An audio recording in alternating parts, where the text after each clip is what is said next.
हज़रात, मैं भी बच्चों का छोटा मोटा शायर हूँ।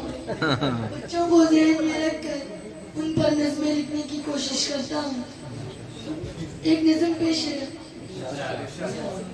ये बात समझ में आई नहीं और अम्मी ने समझाई नहीं, मैं कैसे मीठी बात करूँ जब मैंने मिठाई खाई नहीं। आप ही भी पकाती है हलवा, फिर वो भी क्यों हलवा, ये बात समझ में आई नहीं। नानी के मियाँ तो नाना है, दादी के मियाँ भी दादा है। जब आपा से मैंने ये पूछा बाजी के मियाँ क्या बाजा है, वो हंस कर ये कहने लगी ये भाई नहीं, ये भाई नहीं, ये बात समझ में आई नहीं।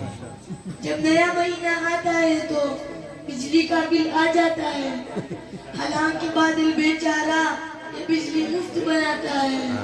फिर हमने अपने घर बिजली बादल से क्यों लगवाई नहीं, ये बात समझ में आई नहीं।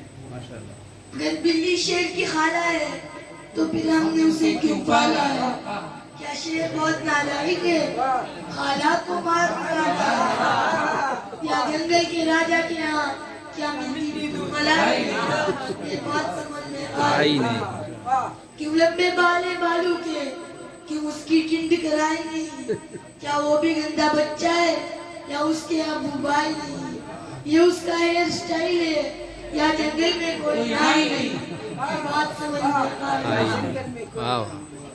जो तारे जिम्मी करते हैं क्या उनकी चच्ची ताई नहीं। होगा कोई रिश्ता सूरज से, ये बात हमें बतलाई नहीं।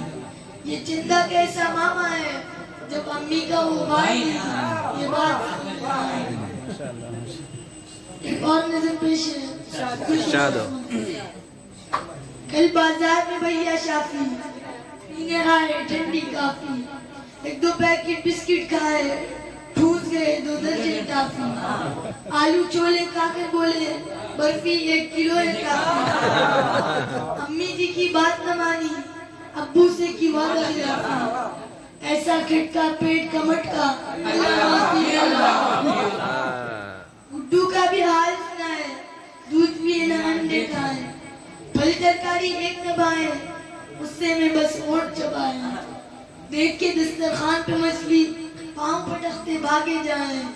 दिन का हो या रात का खाना, रोए पीटे शोर मचाए। दुबले पतले रूखे सूखे, बात करो तो लड़ने आए। इतने हल्के फुल्के से पेट चले तो उड़ जाए। माशाअल्लाह, बहुत